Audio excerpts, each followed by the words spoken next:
The shuttle docked with a soft hiss, and Marcus Chen grabbed his single bag from the overhead compartment. Through the small window, he could see the massive structure of Celestine Drift stretching out in all directions. Lights blinked in patterns he did not understand.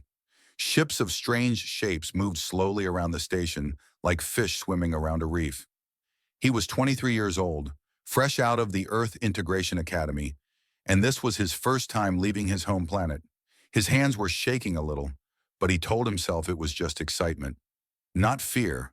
Definitely not fear. The airlock opened, and Marcus stepped onto the station for the first time. The air smelled different here.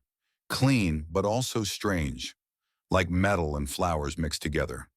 The gravity felt lighter than Earth, and his first few steps were clumsy.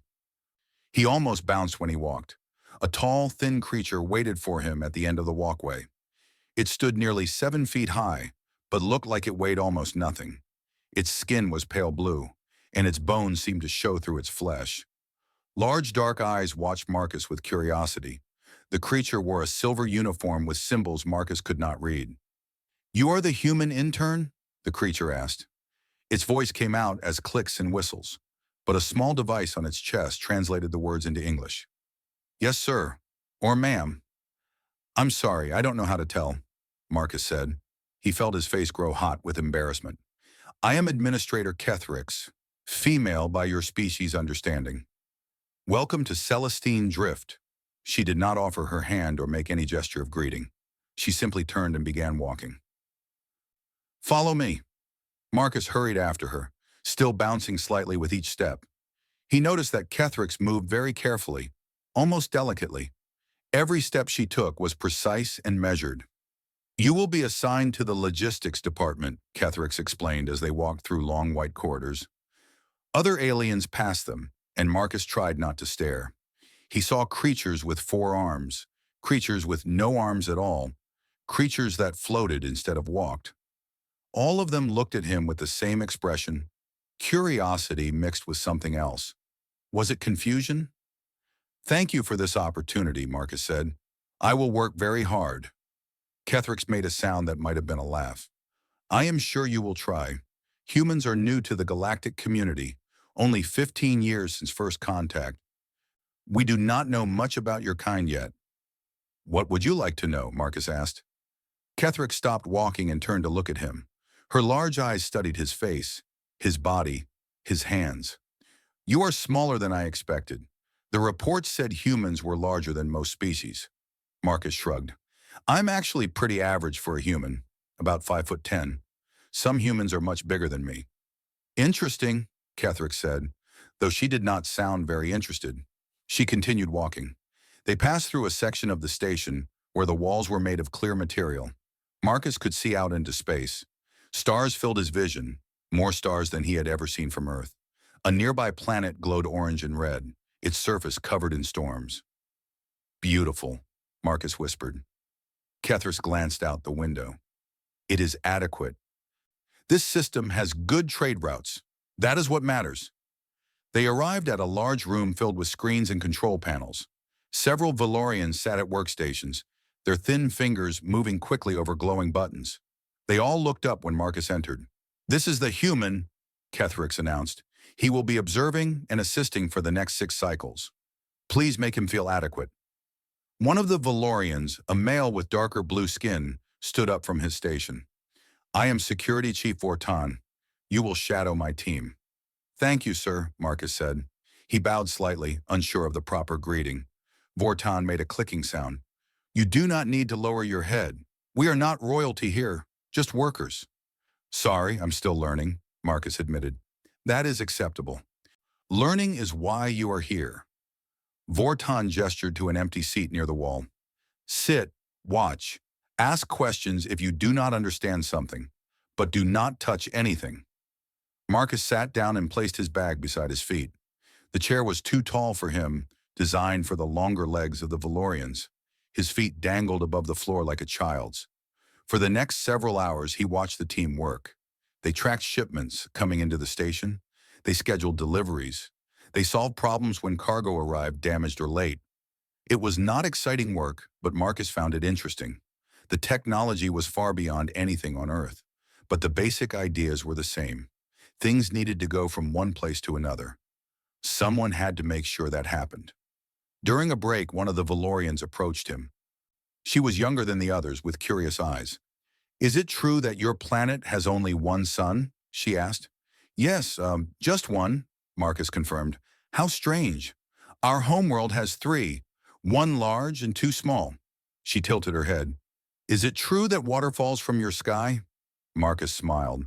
"Rain. Yes, it falls from clouds. Sometimes a lot of it." The Valorian shuddered. "That sounds terrifying, being struck by falling water." "You get used to it," Marcus said. He did not mention thunderstorms or hail or the tornado that had destroyed his family's barn when he was 12. Some things were hard to explain. By the end of his first day, Marcus was tired but happy. He had not made any big mistakes. He had not offended anyone. He had learned a few names and a few procedures. It was a good start. Catherix found him as he was preparing to leave for his assigned quarters. "How was your first day?" she asked. "Good, I think. Everyone was very patient with me." Catherix nodded slowly. "The integration program believes humans have potential. We shall see if that is true." She paused, her large eyes narrowing slightly. "I reviewed your file. You come from a farming community on your planet." "Yes, my family grows wheat and raises cattle." "Physical labor," Catherix said. "Interesting. We do not do much of that here. Machines handle heavy work. Our bodies are not designed for such things." Marcus nodded politely. He did not think much of the comment at the time. He was too tired to think about anything except finding his bed and sleeping.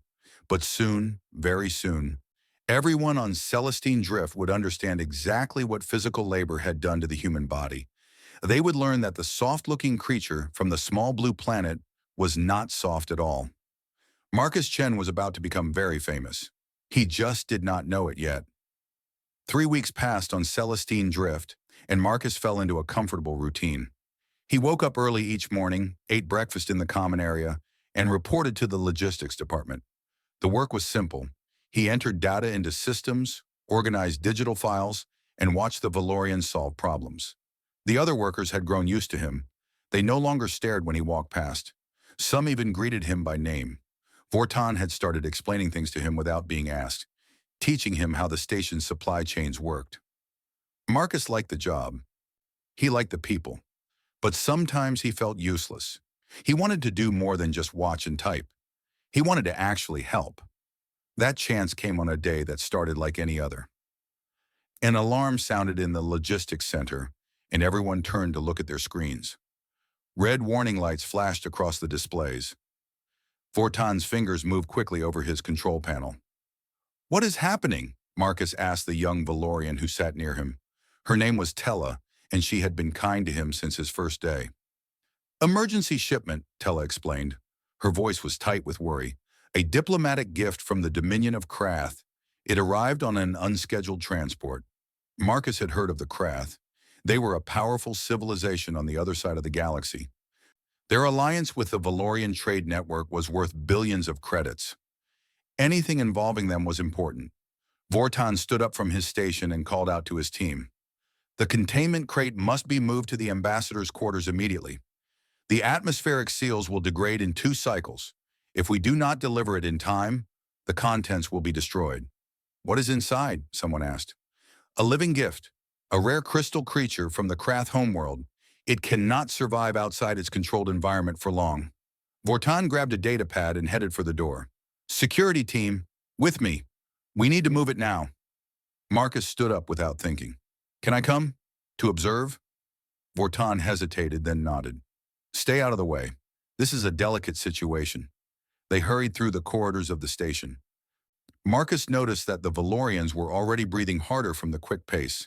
Their thin chests rose and fell rapidly, but they did not slow down. They arrived at a cargo bay near the docking area. A large metal crate sat in the center of the room, covered in warning labels and diplomatic seals. It was about the size of a refrigerator, Marcus thought. Maybe a little bigger. "Mass reading," Vortan said, checking his datapad. 847 standard galactic units. Tella, who had followed them, did the math quickly. "That is approximately 300 kilograms in human measurements." Marcus nodded. 300 kilos. That was heavy. Not impossibly heavy for a machine to move, but definitely heavy. Where is the cargo drone? Vortan asked. A worker at a nearby console shook his head. All drones are assigned to the merchant fleet that arrived this morning. The nearest available unit will not be here for 4 cycles. We do not have 4 cycles, Vortan snapped. The seals will fail in 2. Then we must move it ourselves, one of the security guards said. He was larger than the other Valorians, with thick arms and a confident posture. Vortan considered this. Very well. Everyone, put on your lift assist harnesses. The security team moved to a storage locker and pulled out mechanical devices that strapped around their bodies.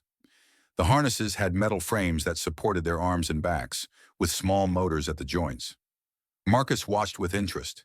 He had seen similar technology on Earth, used in factories and warehouses to help workers lift heavy objects. 6 guards surrounded the crate, 3 on each side. They bent their knees, gripped the handles built into the container, and activated their harnesses. Lift on my count, Vortan ordered. 1, 2, 3. The motors in the harnesses whined loudly. The guards strained, their faces twisted with effort. The crate shifted slightly, scraping against the floor. It moved perhaps 3 inches before one of the guards cried out in pain. Stop! Stop! Vortan shouted. The guards released the crate, and it settled back to the floor with a heavy thud. The guard who had cried out was holding his shoulder, his face pale. The harness overloaded, another guard reported. The weight is beyond safe limits. Vortan made a sound of frustration. This is unacceptable. The ambassador will hold us responsible if the gift is lost. Marcus watched all of this from his place near the wall. His mind was working, doing calculations he had learned growing up on the farm. 300 kilograms, that was about 660 pounds. Heavy, yes, but not impossible. Back home, Marcus had regularly carried 100-pound bags of feed from the truck to the barn. He had lifted calves that weighed 200 pounds or more. He had helped his father move engine parts and tractor equipment. 300 kilos was more than anything he had carried before. But the crate had handles. The weight would be distributed evenly. If he could get it against his chest and use his legs properly— Excuse me, Marcus said quietly. No one heard him. The Valorians were arguing about what to do. Some wanted to call for emergency equipment. Others wanted to try lifting again with more guards.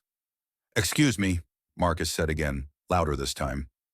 Vortan turned to look at him, annoyance clear on his face. What is it, human? We are dealing with a crisis. I know. That's why I wanted to offer to help. Marcus took a step forward. I think I might be able to move the crate. Silence fell over the cargo bay. Every Valorian turned to stare at him. Tella spoke first, her voice gentle.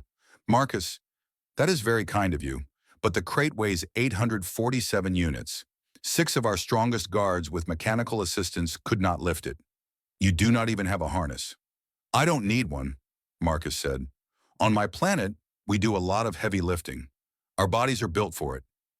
Vortan exchanged a look with his guards. Marcus could tell they did not believe him. They thought he was joking, or perhaps crazy. Human, Vortan said slowly, I appreciate your desire to help, but this is not a task for someone of your size. You could hurt yourself badly. Let me try, Marcus insisted. If I can't do it, you can go back to planning. But we're running out of time, right? What do you have to lose? Vortan stared at him for a long moment. Then he sighed and stepped aside. Very well, try if you wish, but when you fail, do not say I did not warn you. Marcus walked toward the crate. His heart was beating fast, but his hands were steady. He had done hard work his whole life. This was just another challenge. He just hoped he was strong enough to meet it. Marcus stood in front of the crate and took a deep breath. He could feel everyone watching him. The Valorians stood in a half circle behind him, their large dark eyes filled with doubt. He knew what they were thinking. They thought he was foolish. They thought he would fail and embarrass himself. Maybe they were right. 300 kilograms was a lot of weight, more than he had ever lifted before. But Marcus had learned something important growing up on the farm. You never knew what you could do until you tried. He walked around the crate slowly, examining it from all angles. The container was well designed, with sturdy handles on each side. The weight would be distributed evenly if he lifted from the center. That was good. The handles are at a good height, Marcus said, mostly to himself. I can get a proper grip. Vortan shifted nervously. Human, perhaps you should reconsider. There is no shame in admitting that a task is beyond your abilities. I'll be fine, Hanuri, Marcus said. He hoped he sounded more confident than he felt. He positioned himself in front of the crate and bent his knees. This was the most important part. He had seen too many people hurt their backs because they tried to lift with the wrong posture. You had to use your legs, not your spine. That was the rule his father had taught him when he was just a boy. Marcus gripped the handles firmly. The metal was cool against his palms. He took another deep breath, filling his lungs completely. Then he began to lift. The crate resisted at first, heavy and stubborn. Marcus pushed harder, driving upward with his legs. His thigh muscles burned. His arms shook. He let out a grunt of effort, a sound that echoed through the silent cargo bay. And then the crate rose. It lifted off the floor 1 inch, then 2, then 10. Marcus straightened his legs, bringing the crate up with him. He shifted his grip, pulling the container against his chest for better balance. When he finally stood fully upright, the crate held securely in his arms. He looked up to see a room full of frozen aliens. No one moved. No one spoke. No one even seemed to breathe. Tella had dropped her datapad. It lay on the floor, forgotten. Her mouth hung open in an expression of pure shock. One of the security guards made a strange sound, a high-pitched whistle that the translator could not interpret. Another guard had pressed himself against the wall, as if trying to get as far away from Marcus as possible. Vortan simply stared. His eyes were wider than Marcus had ever seen them. So, Marcus said, his voice strained from the effort but still steady. Which way to the ambassador's quarters? For several seconds, no one answered. Then Vortan seemed to recover his senses. He shook his head quickly, as if waking from a dream. Left, through the main corridor, down 2 levels. His voice was barely more than a whisper. Marcus nodded and began to walk. The crate was heavy. He would not pretend otherwise. Each step required focus and effort. His muscles worked hard to maintain balance and control. Sweat formed on his forehead and began to drip down his face. But he was moving. He was carrying the crate. And that was what mattered. The security team followed behind him, keeping a strange distance. They watched his every movement as if he were some kind of alien creature they had never seen before, which Marcus supposed was technically true. They reached the main corridor, and Marcus saw that other station residents had gathered to see what was happening. Word had spread quickly.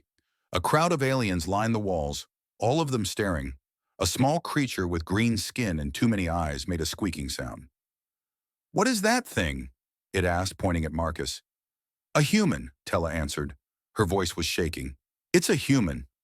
Impossible, the green creature said. Humans are soft. They are weak. Everyone says so.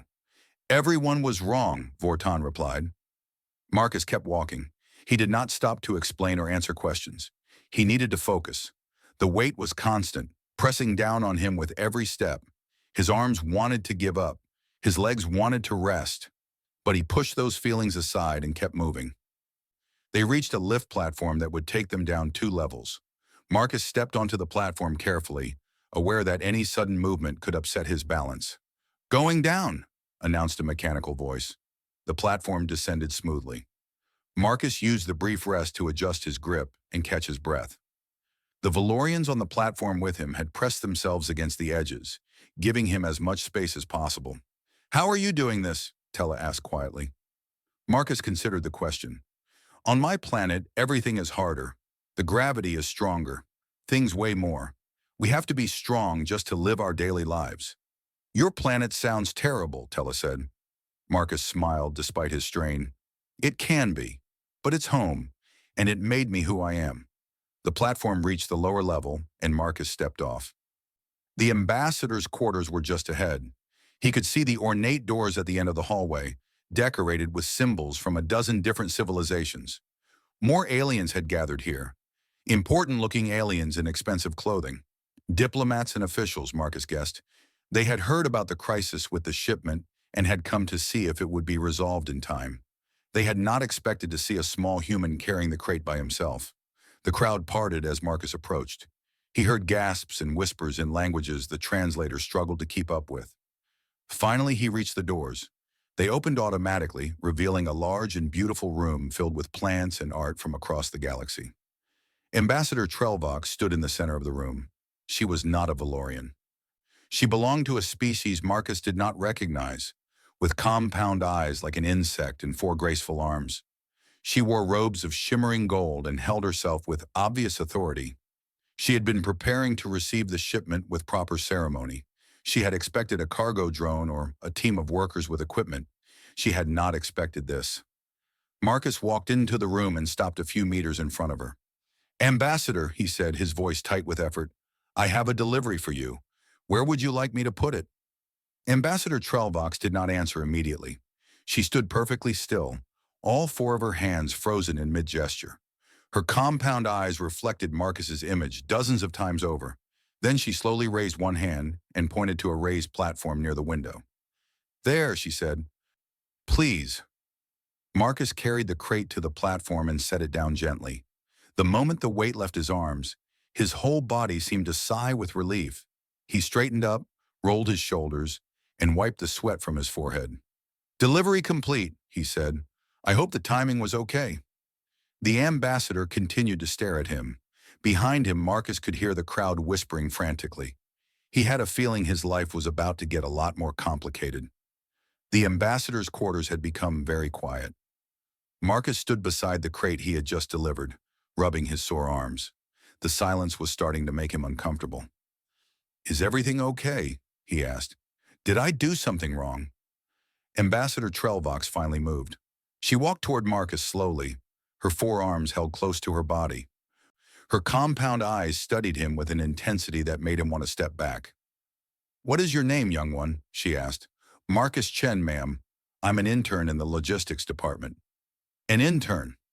The ambassador repeated the word as if it were from a foreign language. "They send an intern to carry an 800-unit crate, by hand, without machinery." "There weren't any drones available," Marcus explained, "and the seals were going to fail. Someone had to do something." The ambassador turned to look at Vortan, who had followed Marcus into the room. The security chief looked like he wanted to disappear into the floor. "Is this normal?" the ambassador asked. "Do all humans possess such strength?" Vortan struggled to find words. I do not know, Ambassador. This human is the first of his kind I have worked with. The files say humans are fragile, soft. They require careful handling." "The files are wrong," Marcus said. Everyone turned to look at him. "I mean, we can be hurt. We're not invincible. But humans are actually pretty tough. We evolved on a planet with strong gravity and lots of dangerous animals. Our bodies had to adapt." The ambassador considered this. Then she did something unexpected. She laughed. It was a clicking, buzzing sound that the translator turned into warm human laughter. "The galaxy has been watching humans for 15 years, she said, studying them, analyzing them, and yet no one thought to simply ask them to lift something heavy." She turned to one of her assistants. "Send a message to the Krath delegation. Tell them their gift arrived safely, and tell them how." The assistant hurried away, already speaking into a communication device. Marcus shifted his weight awkwardly. "So, I should probably get back to work. If that's okay." "No," the ambassador said firmly. "Stay. I wish to speak with you more." The next hour was unlike anything Marcus had experienced. The ambassador asked him endless questions about Earth, about humans, about his life. She wanted to know about farming, about weather, about the animals he had grown up with. Marcus told her about cattle that weighed over 1,000 pounds. He told her about horses that could run faster than any vehicle on the station. He told her about bears and wolves and snakes. He told her about hurricanes and earthquakes and volcanic eruptions. With each story, the ambassador's eyes grew wider.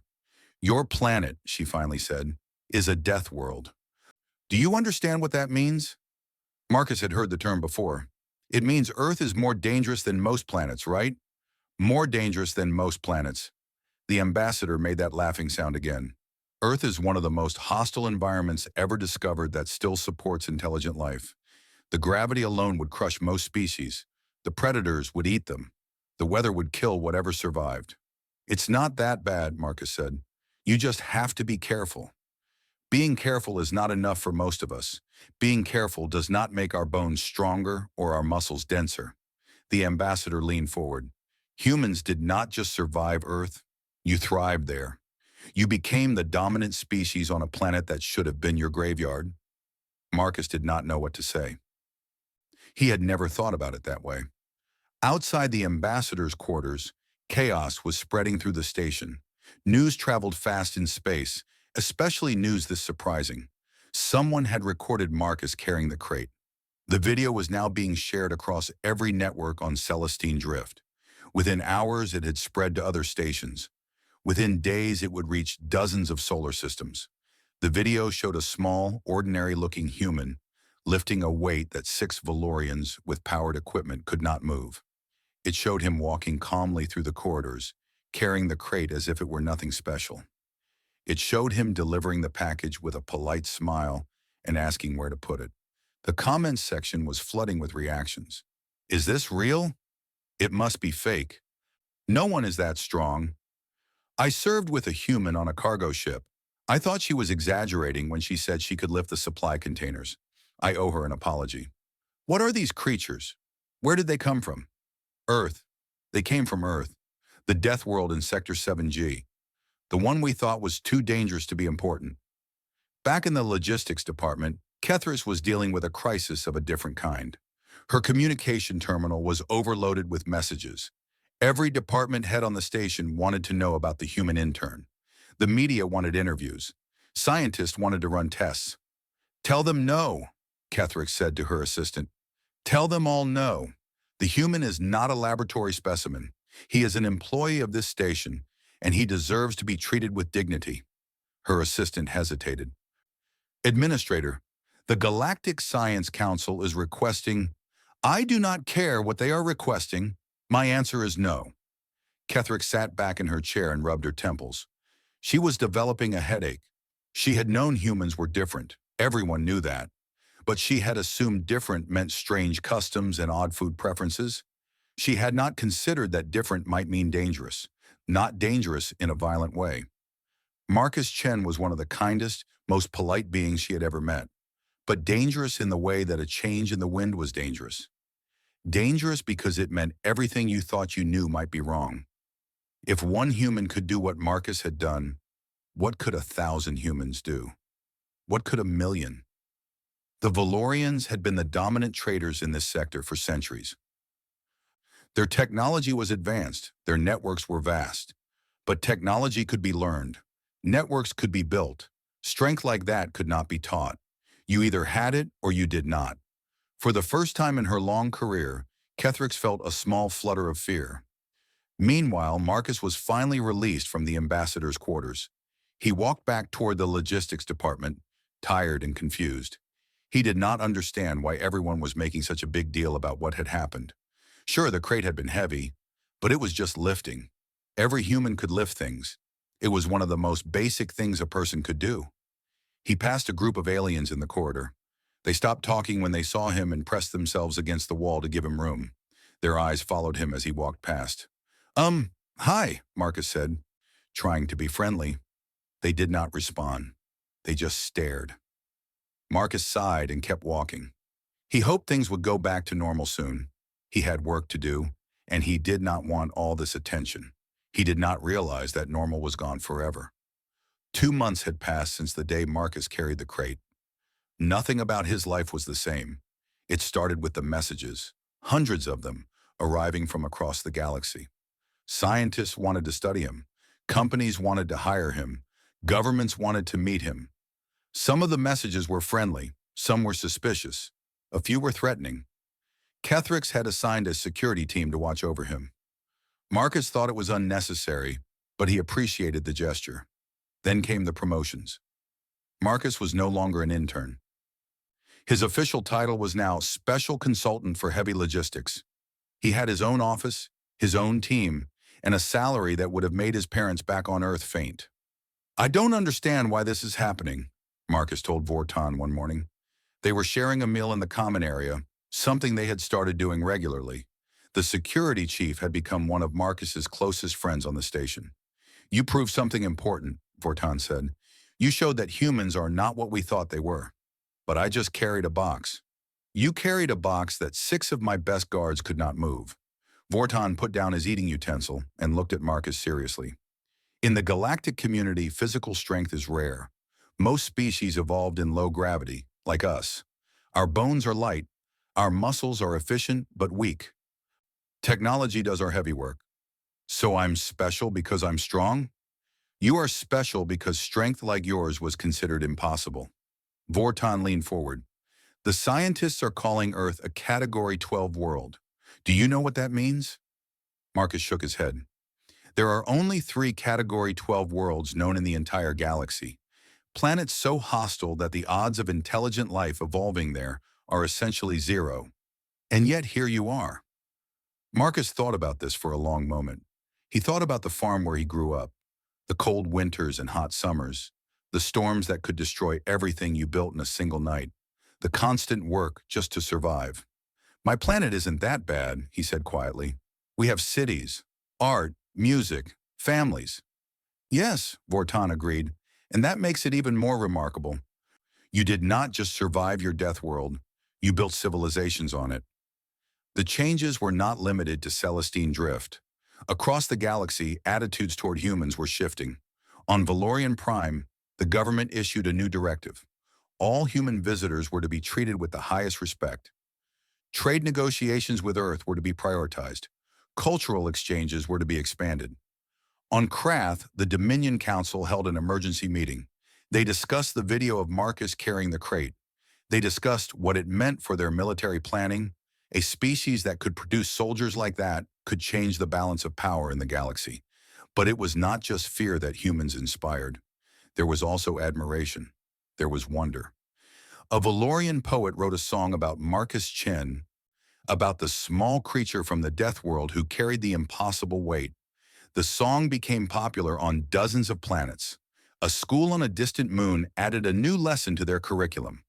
They taught children about Earth, about the humans who lived there, about the incredible strength hidden in their ordinary-looking bodies. And on Earth, people were just starting to understand what was happening. Marcus called his parents every week. It was expensive, and the signal took hours to travel between stars, but it was worth it to hear their voices. "You're famous out there," his mother asked during one call. "For carrying something heavy?" "Apparently, yeah," Marcus said. He was sitting in his quarters, looking out the window at the stars. "They say humans are stronger than any species they've ever met." His father laughed. A warm sound that Marcus missed deeply. "Son, you used to complain when I asked you to help move the hay bales." "I know, Dad, but I guess that complaining made me strong enough to impress aliens." "Well, we're proud of you," his mother said. "Whatever you're doing out there, we're proud." Marcus smiled. "Thanks, Mom. I miss you both." "We miss you too, sweetheart. Come home when you can." After the call ended, Marcus sat alone for a while, thinking. He had never wanted to be famous. He had signed up for the integration program because he wanted to see the stars. He wanted adventure. He wanted to learn about other civilizations. Now he was a symbol, a representative of his entire species. That was a lot of pressure for a farm boy from Montana. There was a knock at his door. Marcus stood up and opened it to find Ketherick standing in the hallway. "Administrator," he said, surprised. "Is something wrong?" "No, I simply wanted to speak with you." She entered his quarters without waiting for an invitation. Her large eyes scanned the room, taking in the simple furniture and the family photos Marcus had pinned to the wall. "You do not live extravagantly." "I don't need much." Ketherick's made a sound that might have been approval. "I have been reviewing the integration program's records. More humans will be arriving in the coming months. Many more. That's good, right? Better relations between our species?" "Good for you, perhaps." Ketherick's turned to face him. "I will be honest, Marcus Chen. When you first arrived, I expected very little from you. Humans were unknown, untested. I thought the integration program was wasting resources by including your kind." Marcus did not respond. He could tell she was not finished. "I was wrong," Ketherick's continued. "What you did with that crate was more than a display of strength. It was proof that the galaxy has been underestimating your species. You have changed how every civilization thinks about humans. I was just trying to help. Yes, and that is perhaps the most impressive part. Kethrix moved toward the door, then paused. The other humans who are coming, are they like you? Marcus thought about his family, his friends, the people back home who worked farms and built buildings and raised children, people who thought nothing of lifting heavy things or working in difficult conditions, people who had never considered themselves special. Yeah, he said, they're all like me. Some are even stronger. Kethrix was quiet for a long moment. Then she nodded slowly. The galaxy is not ready for your species, Marcus Chen. But ready or not, you are here. She stepped through the doorway. I look forward to seeing what humans do next. She left and Marcus was alone again. He looked out the window at the endless stars. Somewhere out there was Earth, his home, a world that the galaxy called dangerous and hostile, a death world. But to Marcus, it was just the place where he learned to work hard and carry heavy things. He smiled to himself. If that was all it took to change the galaxy, then humans were going to be just fine. And somewhere, on 100 different worlds, other people were watching videos of a young man carrying a crate. They were reading reports about human strength. They were wondering what it meant for their future. The universe had gotten a lot more interesting, and it was only the beginning.